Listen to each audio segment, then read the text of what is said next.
Hey everyone, I'm back again with it's the second part to my previous video, and it's actually the 16th part in the short runs series Spotlight. But this is the second part spotlighting all the 40 cent Justice League of Americas. And I'm picking up here with issue number 171, and this goes all the way to 181. And this is a time that I am not missing any issues of the Justice League of America. I was buying them either. I had a subscription, I think, at the time during the 40 cent era. So I was getting them, and then I think I just had a subscription for 1 year, and then after that, I would just go back to buying them on the newsstands.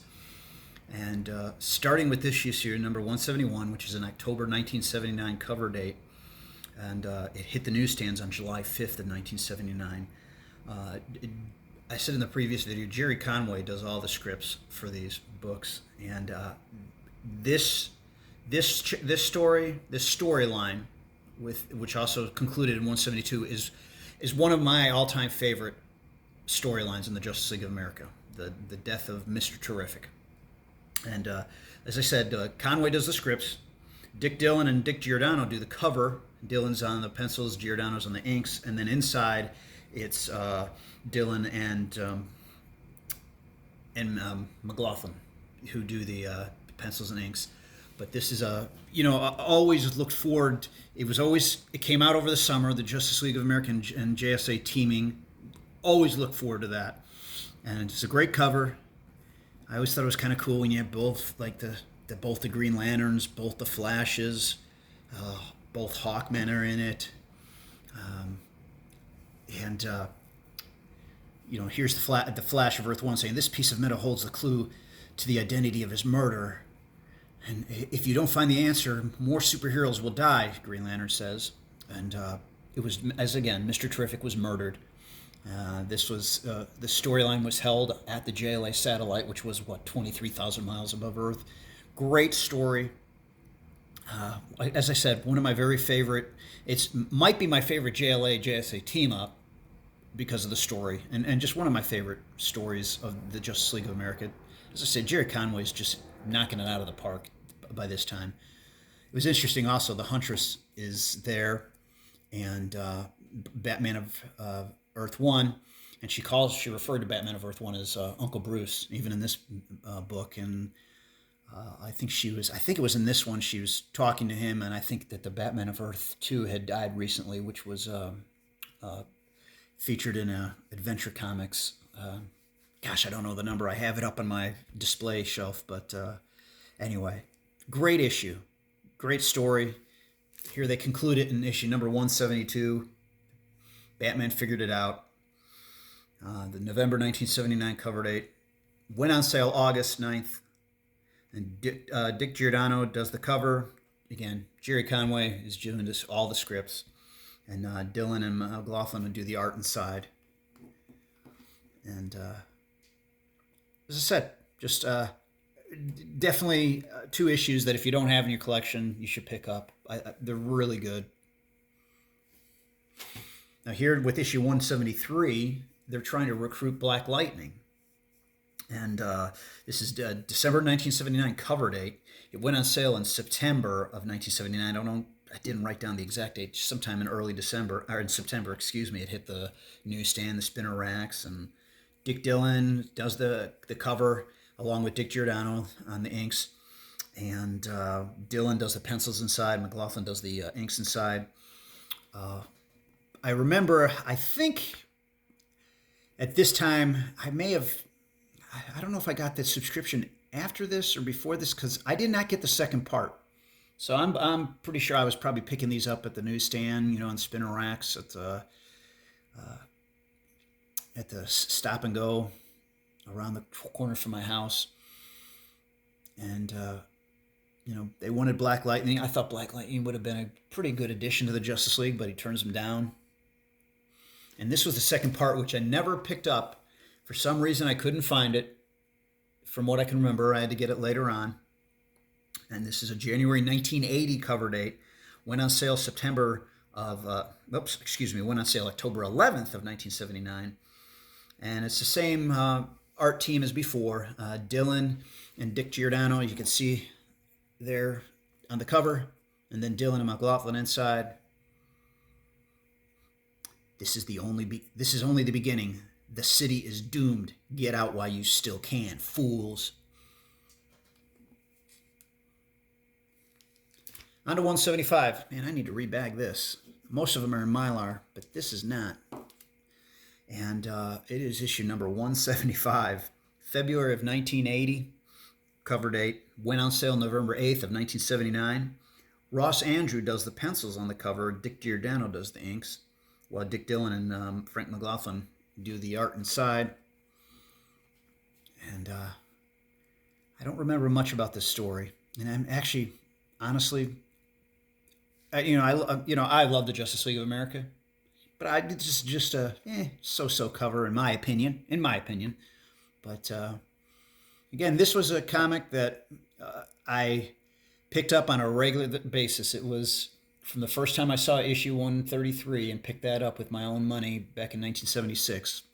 I was a Justice League fanatic. And here's the second part to that story, issue number 176. Actually, was it the second part? I don't remember if this was a two-parter. I may have spoken too soon, but it's a March 1980 cover date. Went on sale December 6th of 1979. And Dick Dillon and Dick Giordano share cover work. Dillon did the pencils, Giordano does the inks, and then Dillon does the pencils inside, and McLaughlin does the art inside. Again, Jerry Conway just doing a great job with the stories, with Dr. Destiny. Number 177, April 1980, cover date, January 10th, 1980, it went on sale. This time, Rich Buckler and Dick Giordano do share the cover. Buckler does the pencils, Giordano does the inks. Dillon's inside doing the pencils, McLaughlin's inside doing the pencils, Conway on the scripts. Can you guess the sinister secret behind these 4 seemingly unconnected death threats before it's too late? Featuring the most unexpected guest star of all. And here, number 178. And I was really pumped for this issue because the first issue of Justice League of America, which I just said that I ever bought with my own money, was issue number 133. And Despero was on the cover, and he was zapping Superman. And why the other, and it's a cool black cover done by Ernie Chan, great cover. And Despero's in the middle, and he's zapping Superman, and all the other superheroes are around him, and they're going after him. But it was cool because, here at 1976, I'm 9 years old. Superman is my favorite superhero, and Batman too, and I'm just kind of like, oh my gosh, who's the superhero that can totally just injure Superman like that, and zap him and everything. So I was really kind of pumped up for this, to see him come back. And it wasn't the same type of, I don't even know if he used that, has that like third eye, whatever. That's where he would shoot that paralyzing ray or whatever. But I don't even think he really used that during this. I think the first 177 was the first part.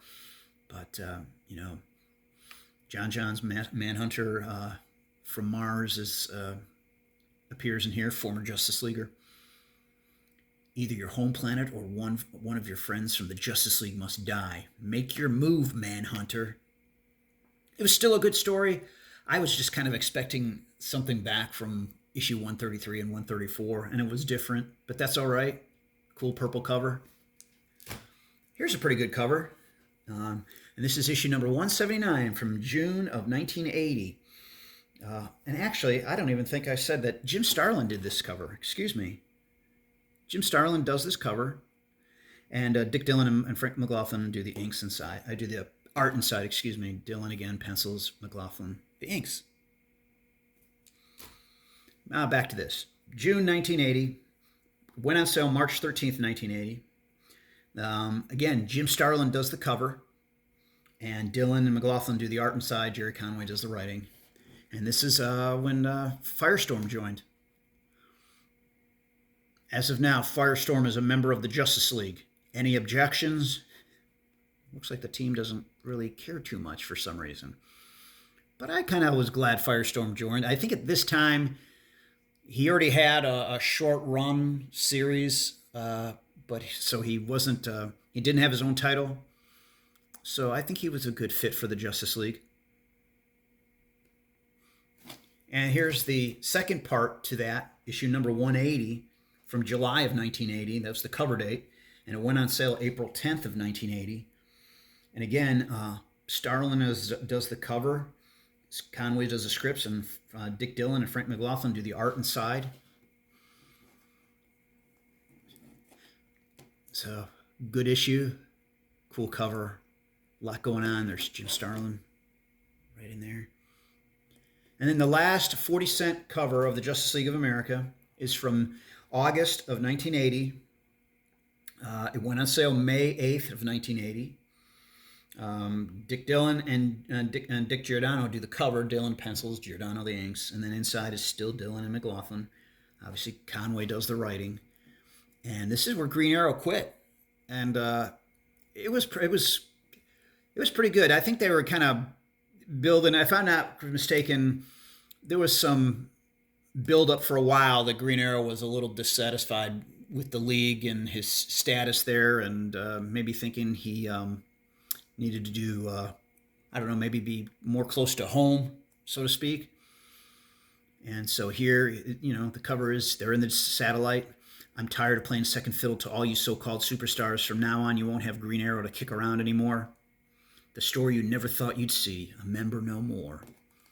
And for 19 issues, he wasn't a member anymore. And then in issue 200, which is a great issue, beautiful wraparound cover. I have a few copies. I love it. He rejoins. But anyway, this is it. This is the last of the 40-cent covers of the Justice League of America. Just a great time. I mean, gosh, 1980, I'm 12, 13 years old. And again, Jerry Conway just had a great long run as the writer. I mean, he had some big shoes to fill because he came in after Steve Englehart wrote this, did the scripts for about a year on the Justice League of America, and Englehart had the advantage of doing all the scripts in the giant issues, the double-sized issues, and so here Conway had to, came in with issue 151, and I just think it got better and better. And like I said, my favorite two, and two of my favorite, of all are these 171 and 171 and 172. Again, cool time because I love when the JSA and JLA teamed up, and so this was a great team up. Great bunch of books. Hope you enjoyed the video. Thanks for watching. Take care, everyone.